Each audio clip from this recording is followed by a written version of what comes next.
Refugee Hope is a charitable organisation that was set up following students' experience of the current Syrian refugee crisis. While in Jordan, students raised over $4,500 through social media to initiate the charity's primary relief project. Now, with the support of the Jordanian partners, Refugee Hope is initiating a series of projects to support the day-to-day struggles refugees are facing in Jordan. We now need people to help support our initiative. Last September, having taken part of the Majid al-Sadi Changing Life program, we've raised a lot of money to help the Syrian refugee. We've managed to help 82 families in one of the refugee camps, providing them with different blankets for the winter, food, and many other supplies to be prepared for the cold season. One of the main focus of the charity will be to work on different relief projects. To do so, we'll be working with two different organizations based in Amman and Jordan, the Al-Aman Fund and the Majid al-Sadi Changing Life program. That means that we'll be able to bring project relief all year long, having people based directly in Jordan. Now, the only thing we're waiting is your different ideas. If you have different idea or different project, or you want to help us, just let us know. We're waiting for you. Our first Drawing for Disasters workshop ran on the 30th of November 2013. Over 100 Syrian children took part.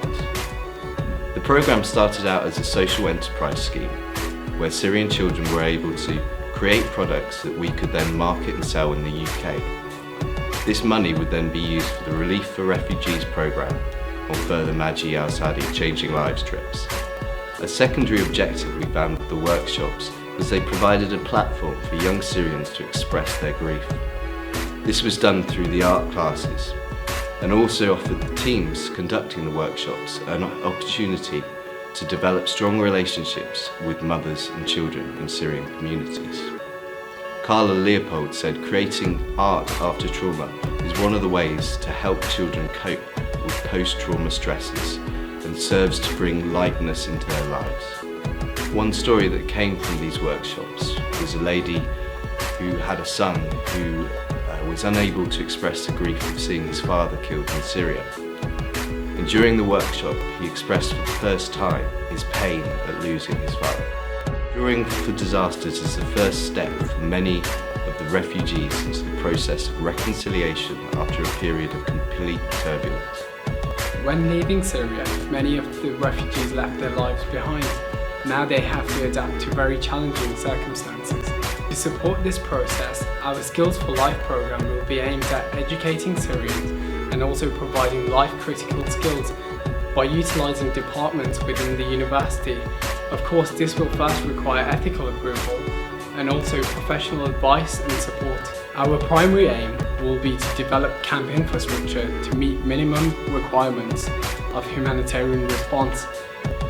A few of these will include developing camp infrastructure and make sure sanitation is secure but also safe in order to prevent disease. Another point will be to develop lighting in order to provide a safe and secure environment after dark.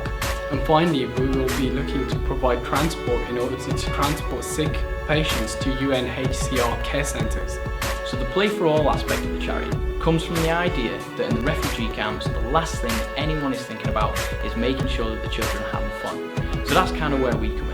We want to bring fun and entertainment into these kids' lives so they get to live what we would call a normal childhood and experience normal things that children experience. So we want to bring sports equipment and play sports with the kids, play games with them and build things like temporary parks at the refugee camps, for example. But not only that, we can then use the other concepts of the charity and install that into the games. For example, we can use educational games to teach them at the same time that they're having fun. And then also another aspect of it is, whilst the children are away having fun and being educated, the mothers and fathers are actually able to take that time with the children away to use the Skills for Refugees aspect of the charity, where they can use those vital skills that they need in order to make sure the family survives. So what we want to do is to continue researching and working with the kids and finding out how they like to have fun and how they can be best educated through these different fun activities. These projects will support our four encompassing aims: empowerment, sustainability, dignity and hope.